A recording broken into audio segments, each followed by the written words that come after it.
man bitta narsaga juda ham qattiq xafa bo'ldim. Hatto juda turmush o'rtog'imga aytib ko'p yig'ladim shu narsani. Vafot etganlaridan keyin men bilaman juda ham ko'p blogerlar bor edi, hatto o'zim yaqinlarim ham bor edi. Halima opa deb yugurardi-da, shu Halimadan foydalanish uchun. Joyi jannatdan bo'lsin bitta stories qilmay, qo'yishmasa ham qo'ysa ham qo'yishdi-da. Orqasidan ketma-ket endi biladi-da, xalq kirib izlaydi, chunki men o'zim qarayapman, endi ko'ryapman. Joyi jannatdan bo'lsin deb qo'yib, orqasidan 1040 ta reklama qo'yapti-da. Hatto 3 kun kutgan deyapman. Shunaqa telefon qilgim kelyapti, o'shalarga bittalabda. Shunaqa postlarga yolg'ondan har xil narsalar qo'yib ochibdi. Hattoki men xijolat bo'ldim-da endi.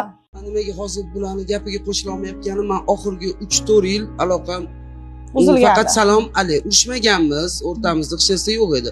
Prosta men o'zim, ular o'zi mana shunaqa bo'lib qoldi. 3 yildan oldingi xotirani ham eslay olamizku. Конечно, u paytdagi xotiralar Halimdan boshqacha bo'lganlar. Doim meni ko'rsalar, meni yoshligimsan derdilar, har doim. Keyin o'sha oxirgi paytda shu 3-4 yil oldin, yoshligimni ham parod qilsan singlim, dedim. Nimaga opa desam, meni seni yoshingda $100,000 pulim bor edi, seni qani deb motivatsiya berardi opam. Oyoqqa tur, qani, davay, erga teg, bola kerak, mana shunaqa deb menga har doim motivatsiya berganlar. Har doim go'rdik bo'lgan, chiqachon hech kimga boshingni egmagin deb mana shunaqa motivatsiyalar berib, men nimadan xursandman? Mana shu o'tib qolishlaridan oldin Allohning o'zi meni yetkazib qo'ydi-da.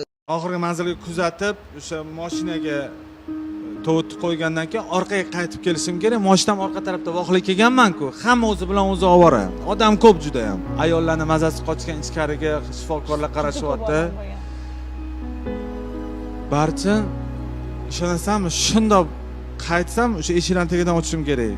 Kamoli katta uy turibdi. U uyni qurguncha opam turpo yutib, tapchan qo'yib suvni bo'yida yashagan. Ikkita mashina turibdi. O'sha yerda yomon bo'ldim. Opam uy quribdi, mashinalar olibdi, shuncha odam qilibdi. O'zi yasholmadi. O'zi rohatini ko'rmadi. Shu uchun xotira qilib g'amgin tambur nayla bilan eslashni to'g'risi men xohlamas edim. Keragi ham yo'q buni. Chunki bu inson har doim kayfiyat bergan. Men juda ham bir hurmat qilaman. Aynan qizlarim tarbiyalarini juda ham chiroyli qilganlar. O'sha endi suhbat davomida aytadilar, shu qiz bolaga yaxshi tarbiya berish kerak, qiz bolaga mehr berish kerak. O'g'il bola ko'chaniki, o'g'il bolani qattiqqo'llik bilan tarbiya qilish kerak deb aytardilar. Kichkina qizlarni ham shu Instagramda ham kuzatardim. Video roliklar, ya'ni ovqat pishirishlarini o'rgatardilar. Juda ham bir mehribon ona bo'lganlar.